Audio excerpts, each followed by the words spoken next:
joining us. I'm Paul Wilson. And I'm Chris Ehmke. And this is Diesel Performance Podcast. Chris, we've had a great couple of weeks here on the show. Don't know if you caught we rebroadcasted the DIY with Turbo Tom. And we did the end of year. That was a lot of fun. We've had a chance to kind of look back at all the years we've been doing the podcast. God, 7 years now or so. It's been a lot of fun, man. We've had a lot of really cool shows, a lot of really cool projects, and there's a few things that I think that we still wanted to do here in 2023 as we get going. Stuff that we still get excited about, stuff that we still think could make the show better. One of those is I think back to what we're going to talk about today, and that's budget builds. Yeah, I think as we reflected over the last, 5-6 years, and the popularity of budget builds is something that we can't ignore. Guys really like when we hypothetically put builds together. We've done budget builds where we fight about it. We've done builds where, we try to stay within a dollar amount and say like, hey, here's a blueprint to, potentially, something awesome. And we've gotten mixed emotions. It's usually good feedback. We've had some guys in the past like, oh, you couldn't build that for that price. Yeah. You couldn't buy that truck for that price. So we were sitting there thinking like, dude, let's just do a real world budget build. It's an idea I think we've had for a long time. We've always wanted to do a real truck. It's a lot of time that goes into it. There's obviously real money that goes into it. There's a lot of passion. Who's going to do the work? What are we going to do with it when it's done? So we got an opportunity. Somebody I think our listeners have heard from before. Tim Mahoney is with us today. Tim, how the hell are you? I'm good, guys. Thanks for having me on again. Absolutely. Yeah. Tim, we got you in the shop because you were standing by my office, I want to say all of 2 weeks ago, maybe 3 weeks ago, and happened to mention that you had a cheap LB7 you had picked up recently. Can you tell us a little bit about the truck? Yeah, I think I was standing by your office trying to convince you to give me some injectors or something like that. But True. I think that's how the conversation started. He was conning me for some free injectors, yes. Yeah, Scum. Just scum. But that got the wheels turning, so I bought I think it's an 01. I would be the third owner of it. It was running but not driving when I bought it. Okay.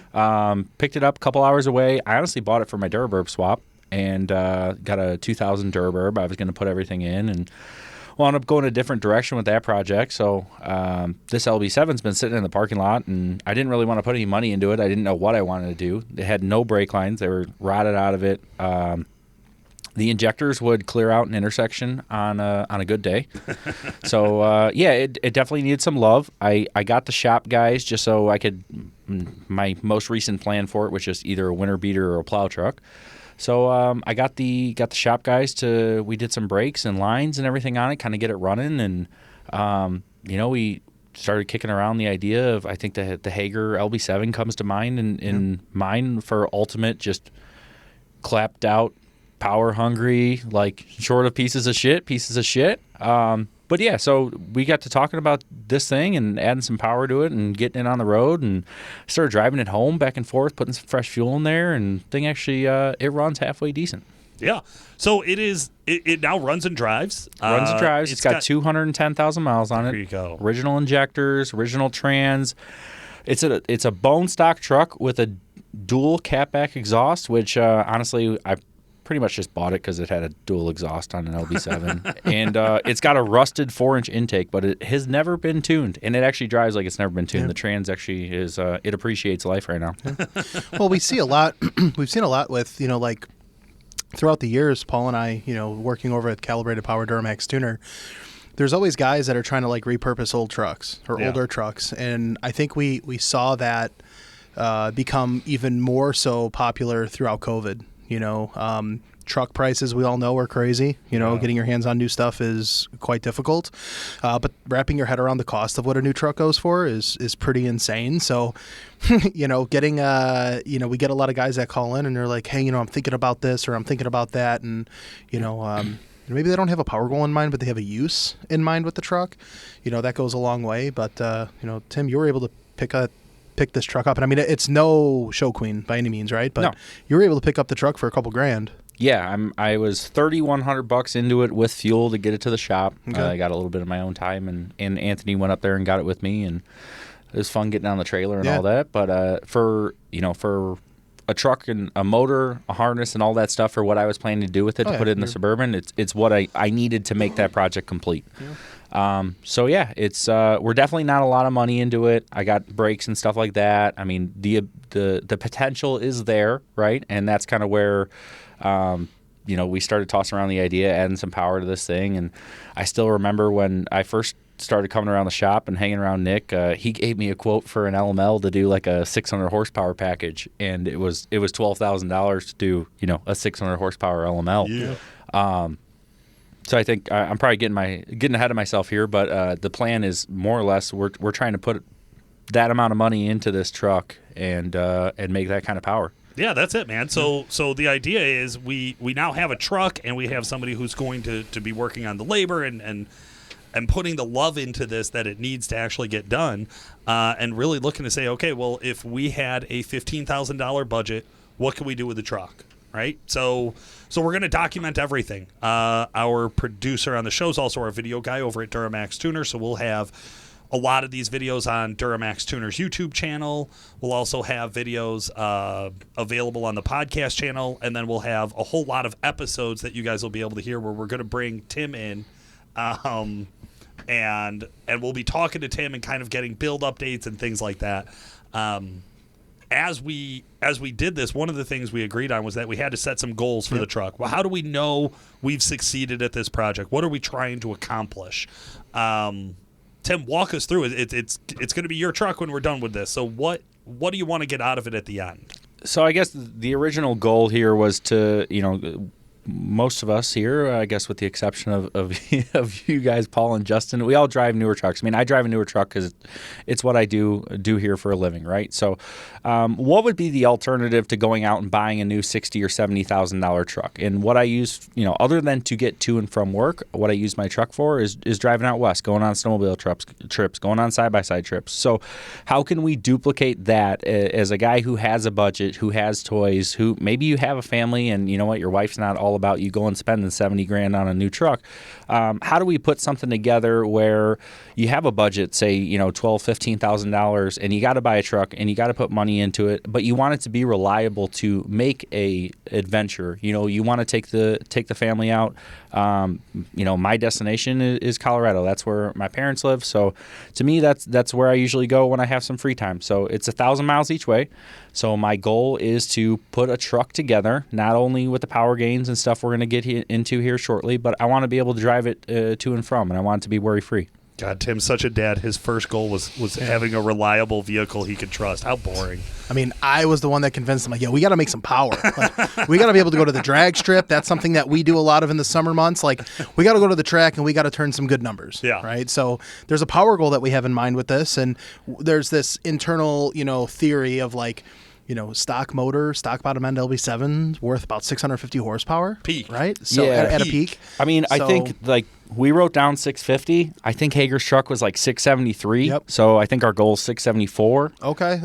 So the the Rod Bender 5000 tune. Right? Yeah, we're gonna give her the Rod Bender tune. I mean, we're definitely getting ourselves ahead of ourselves. But after we start doing these parts, I think we're gonna take you guys along for the journey on the tuning side and kind of walk you through what we're doing to keep this thing alive.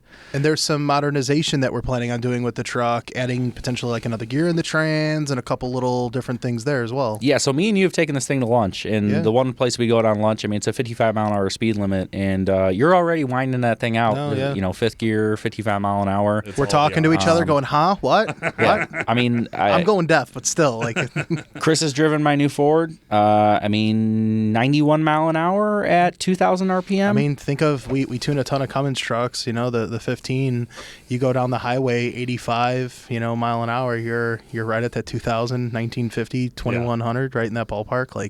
The LB7's at it's a far cry. 3,200 at 60. Oh, man, you're red line. Yeah, you're red line doing 90. Let's forget it, man. It's brutal, but it's crazy to me, talking to guys throughout the years and being in a 6-speed truck, drive a 5-speed and then just get out of it and get into the 6-speed truck and do the same mile an hour. Like you're waiting for it to shift. Why isn't it shifting? It's wild. Yeah. It is wild. But the LB7, I guess that has also always been that, like, hey man, these things are great on fuel economy, right? They just are. They're workhorses. So we set a goal of, obviously, whether we're towing and stuff like that. Obviously, there's a little bit of room to talk about there. We set I think 24 mile per gallon is what we were talking about shooting for on a long distance trip unloaded. Dang. I think, I mean, big from what I've seen, can I just say the amount, the level of how mechanically sound this truck has to be to do 24 miles in the gallon. I'm thinking 10 years ago in an LB7, I was like, oh no, those are out there. Like we've seen them, they're out there. No pilot. Oh yeah, like this thing's gonna be 12. You're gonna have a main injection and 12 that's degrees it. of timing. It's gonna make 80 horsepower on this tune. Engine coolant temp might be a little hot. Yeah, but yeah, we're gonna see what she does. So yeah, we set some goals there. I mean, towing, I don't know what would be good. 16, 18 miles per gallon towing. I know if I hook any sort of trailer onto my Ford, it instantly goes down to like 12. So, in my opinion, if we can do better than that, if we could be awesome. in the teens, we're pretty well set. Yep. Like that 13, quarter mile times. Hit me with these quarter mile times. Now, I think Chris told me I softballed this one, so he might trying to knock us down. We got here. some pushback. So I had on my notes 13 seconds, sub 13 second quarter mile time. But I remember Built Trans stock turbo LB7 should be able to smoke a sub 13. No, my LB7, my 03 truck, stock turbo Built Trans would go 1280s, 1290s. That truck, it made 600 on our dyno with a Stealth, and that truck would go 1220s, 1230s. So, and this is a crew cab short bed that's with what a little bit of a rust, some you weight got some weight in your favor. A little bit of panels not rusted. Yes. Right? Okay. Yep. Yeah. It's a tall order. I think as we take a look at this of getting into 650 at this at this age on a truck, I always have the question about like, what else are we going to find as we get into it? So we tried to come through with a parts list of assuming that the truck is at least mechanically sound to get started, right? So, well, there was knowledge. The main thing here. The first goal was reliable. Yeah. Right. So, what are the wear items on a 200,000 mile truck? Well, a 22-year-old truck, nonetheless. Right.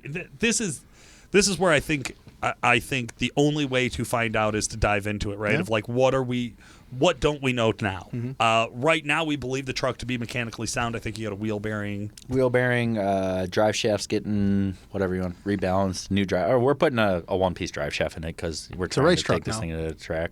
Yeah. But it had the factory 2-piece. I mean, it was growling. Carrier bearing was unhappy. U-joints were bad. Yep. So So we're gonna get some of the tie rods. Gonna get some of those basics up to date, and then we're gonna get started now. So we did new lines. Okay. New brake lines through the whole truck and new rotors, pads, caliper, the whole 9 yards there, and then had the guys in the shop. We didn't change the fluids yet, but if I was going to drive it, I wanted to make sure that they were all topped off. 4-wheel drive does work though, so tested that out in the snow. So check that one off the list. I have driven my kids in here, so it is safe enough to the point where I feel confident taking the kids around town in it. So. Or ballsy. Right. Or they were being real assholes that day. You're like, you know what? We're riding in the LB7. Yep. I mean, Timmy's down for the get down if you've met or seen Timmy. So Paul, what are some of the things that come to your mind when we talk about a 22-year-old 200,000 mile truck? What are some of the basic wear items that you would think of? Okay. Number one, I think we've hit some of them. So suspension, everything to do with suspension on a 22-year-old truck. I think is like one of the first things that I go to of like, oh no, we're going to have to talk about front end components here at some point, probably sooner than later. Yeah. U-joints, drive shaft, I love all that stuff. That's definitely, I think, some problem areas. Injectors, I think you addressed injectors. Yeah, you ran at some point fuel this thing's through going to have to run on diesel and not ATF. Yeah. Okay. There's enough. There's more ATF in the tank than there is in the trans. But it cleared up. It's such an LB7 owner thing to do. I love it. I think this will be one of those that if you're out there and you've been kind of thinking like, hey, can I get away with this? I think Tim's pretty willing to test those questions of can I get away with this? And that's what we're starting to see. I I think as we start getting into where do we go from here, I mean, I love to hear that we're actually starting with a stock truck. Chris, we've tried to do real budget builds over at DuramaxTuner multiple times. Nick got his hands on it and screwed the plans up multiple times. There was a plan to do an LBZ, if anybody remembers. Yep. We had a guy, Tyler Franzen, run the budget build. We did a $15,000 budget build. Yep. We planned to go buy a Rust Bucket LBZ. Nick, our boss, jumped on Craigslist and found the nicest LBZ he could possibly buy in the entire country and bought that. That's what we started with. Then we tried to do the LML for one of our employees. Yep. We ended up putting a lot of parts and a wrap and a lot of energy into a truck to go sled pulling with a guy who... Well, we'll just baseline here. His first time out, he didn't go over 50% throttle. So maybe he wasn't really super competitive with the outcome of that truck. Yeah. We did an L5P at the same time for another employee. We did. I would consider that a success. It was just such a new basic truck at the time. And we had polls where guys were like, this truck's too heavy. That truck did really well. Yes. Yeah, that truck did really well. So that's where I was like, that truck, I think that truck did everything we wanted it to do. I don't think we had a big enough goal for that truck. I don't think that truck had the problem. But it also was a $60,000 truck that we started with. Yeah. I don't know how budget build friendly that build was. $5,000 to tune that truck when it first came out? Yeah. This is probably the first, this is a real life representation of the budget build episodes that have done really well for us in the past. Yeah. I remember the first budget build that we did Shibby. With Shibby, Yumi, Scott, holler at Scott there, shout out. I remember getting a bunch of flack about that because Shibby was talking about doing a cab off in someone's garage with 2 forklifts. They were talking about, ratchet straps. Ratchet straps. Sorry, no better memory than me. Involved, yep, ratchet straps.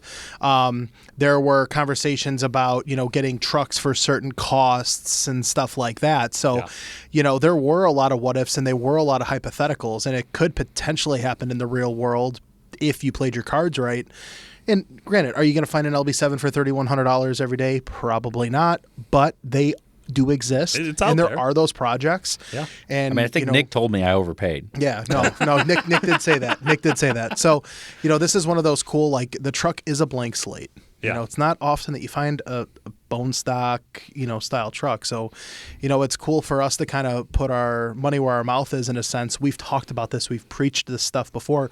We have dealt with customers on certain projects like this. So it's really cool to kind of, explore and, promote, what true possibilities there are on these older trucks. That's right. And one thing I've always said that I love across all vehicles is when you have something wildly illogical where the math does not make sense. That's something I really like about a build. Yeah. And this truck, the goal is to have more in parts than we do in truck. Yeah. By far. Yeah, I mean, he's probably there now. So. Just the brakes flush us up. So to get to 650 horsepower, that's our kickoff point. Which I think we're going to do stages, right? Okay. So we want to bring you guys as much content as we can. We want to do it as, hey, I just bought the trucks. What are the first mods are going to be? Yeah, it would be cool. Let's line up all these parts and let's all install them all at once, right? I don't think that's realistic for a lot of guys, especially if you just bought this truck. A lot of them still got to drive to work, right? Yep. So this is we're going to kind of do this like a DIY as you go build, at least until we break something, and then maybe we'll throw all the parts in at once. But we talked about, Justin and I were sitting down, going over a plan earlier, talked about getting on the dyno. I've never dynoed a stock LB7. I don't even know what it should make. I mean, 270, 300, I have no idea. I'd say 260, 270. Yeah. I think that's a pretty safe assumption. I think they're advertised at 300, right? Yeah. So we're gonna start from the bottom with this thing. Like we're gonna re-baseline it. We're gonna try and update those power numbers as we go. I think we talked about doing the 6-speed conversion there right at the front because I want to do it on the ground as the end user would before we maybe dive into the built trans. So that wouldn't necessarily, you're not going to add power with the 6-speed conversion. And then we'll start with, our Jack King, whatever the trans will hold type tuning, and we'll go from there. But yeah, so as far as the end build, we're going to leave the motor alone. I think the head gaskets are good, so we're going to start there. Simple plan, talked about 45 hours, 10 mil pump, Stealth 67, budget built trans, and probably lift pump. Fucking tuning Tim over here overshoots it. He needs 650, so he goes with 45 at a 10 mil with a 67. All right, Yeah. All right, that's a lot of all of that. I mean, so Hager's, we did, I think those were 30 overs, Yeah. and they were a no-name 30 over And a and sportsman some pump. sort of sportsman pump, and that was like the full 3250. Like, yeah, Hey, dude, let me just tell you, that truck, total pile. I drove that truck. He gave me that truck. I needed a vehicle one day, and I had to drive a couple hours, right, in that thing. And that thing was the definition of a death trap. Like, we had it. this truck It was the Diesel Insights, basically, right? We Yeah. did with Hager's truck. So It you guys was- have seen it. God. Was that the little pump? That would have been the little. That was yes, the little pump. yes. Yeah. Yeah. Go check out Duramax Tuner's YouTube channel. Look for the used truck health. That's right, used truck health. Yeah. Yep, Lil Pump and Helen Keller Welding. Oh my God. That is Just so we're all on those the are same quotes page. from that video. I'm pretty sure the first time I welded the traction bars on there for him, I didn't have a mask, and he was driving down the street, and the bar fell off the first time. So just so we're all on the same page. Maybe we can do some sled pulling with this thing this year, too. I think it's gonna run until the motor's not out of it anymore. Yeah. So we're gonna do our best to shape the power north of 3,000 RPM and give her hell. I mean, we got the diesel drags coming up in spring. Yeah. It's gonna get. I mean, it'll probably get worked until it's no more type of deal. I just hope it doesn't go no more too soon, and I have to put like a motor in it because that wouldn't be cool. Yeah, it would kill the whole budget build part of the project. We're gonna try and get the budget build done before we kill it. Okay. And have some fun. I like when we do planning while we're recording. It's awesome. Yeah. Well, think about it. What's different? I was talking to this younger kid yesterday, and he was telling me he had a second gen, a bunch of modifications on it, and he's You're like, "Yeah, nostalgic. yeah, right, no." And he's sitting there. He's like, half the fun's just building the stuff in the garage. He's like, and when my buddies want me to help them, we come up with game plans, and if they're faster than me, that's just more motivation for me to be faster than them next time.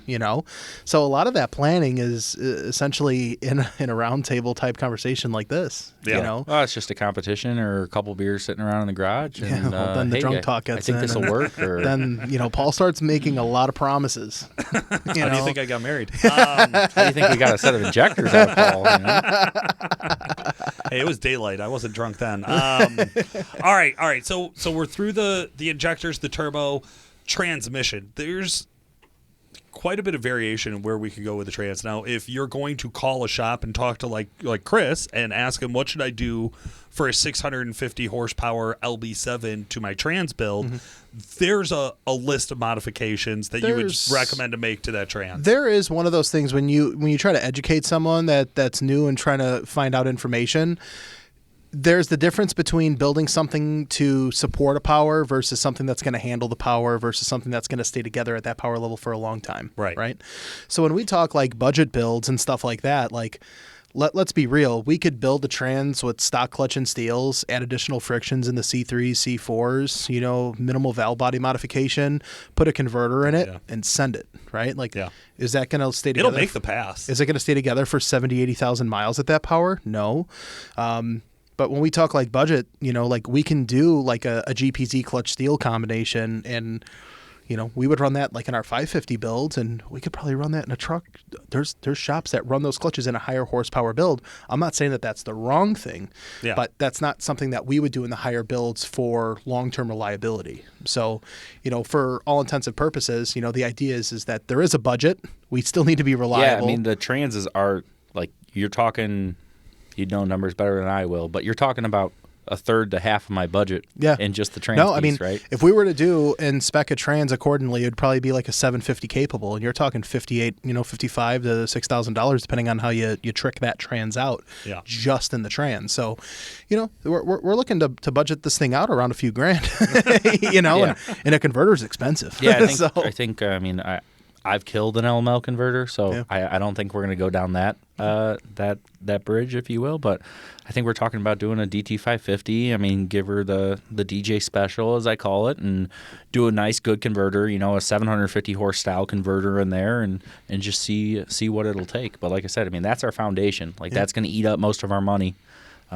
It gives us the ability to add power, but it's not going to add any more power. So, well, I mean, same thing with the next couple of mods here, which I think we need to throw. I mean, you said it's got a rusty 4-inch intake, so we'll probably have to talk about an intake at some point. Probably have to talk about traction bars, lift pump. The things that we do to the truck to support that peak power number.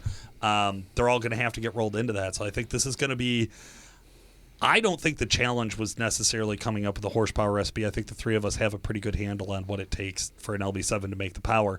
I think the real challenge is going to end up being, like I said before, is what don't we know? What are we going to find out as we start to go through this? We're under budget right now, right? Yeah. I have the parts written down. We know what we're getting ourselves into. We literally have a budget, and we already have planned to go over it. And now the plan is, don't worry, we'll figure out how to shave costs somewhere. Yeah, that's where we're starting from. Yeah, I mean, of course, yeah, right.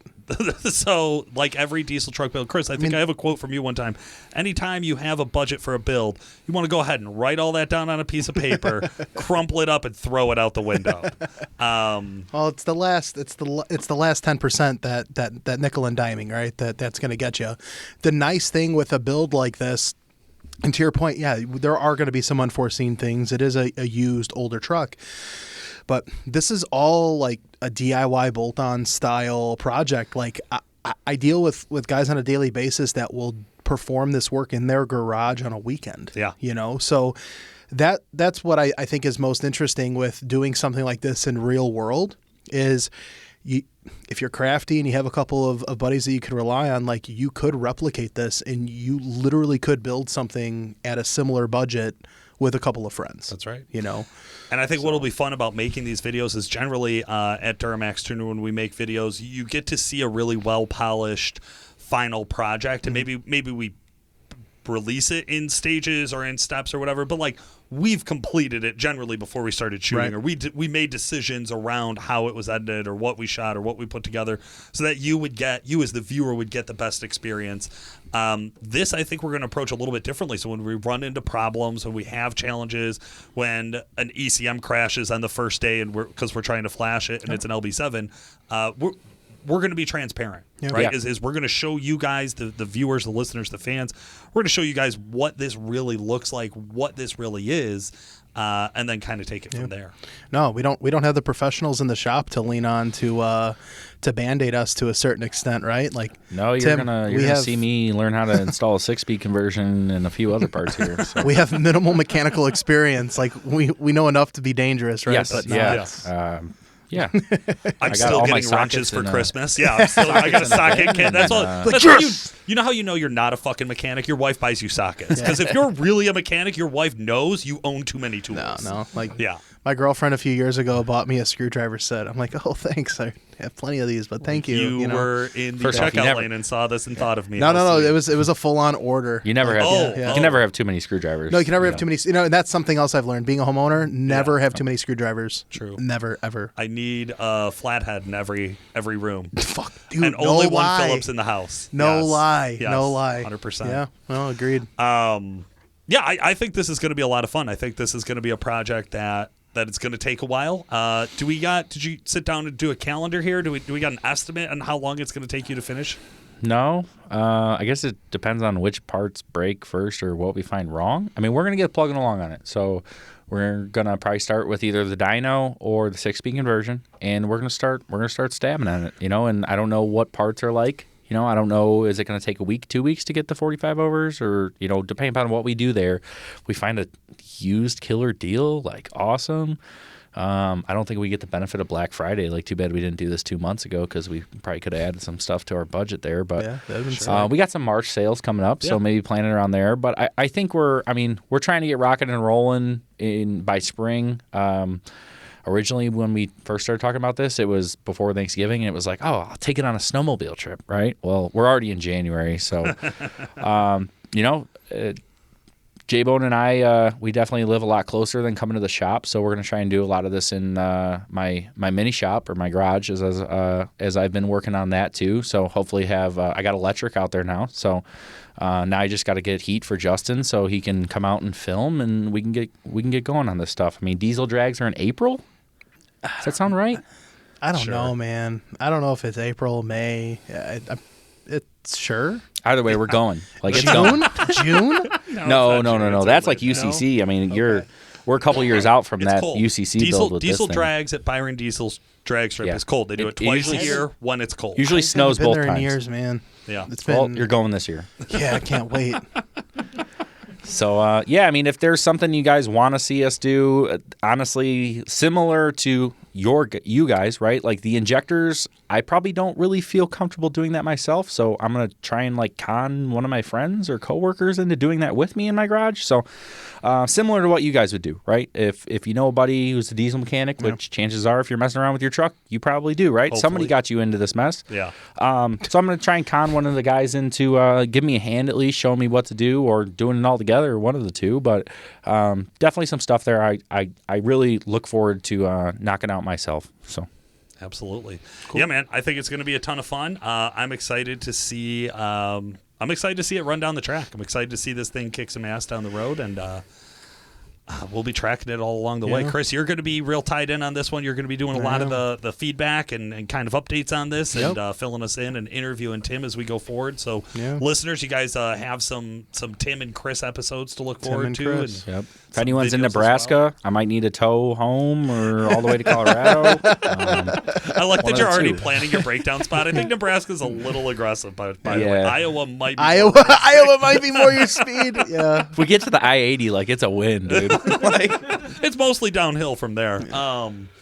So this will be a lot of fun. We'll be talking, of course, to our sponsors about getting our sponsors involved on this build as well. So I know we'll be talking with Jason and the Whirly crew from WC Fab. Thank you guys so much for sponsoring the podcast. Same as Exergy Performance. Of course, that's who we're going to be running for a fuel system in this truck.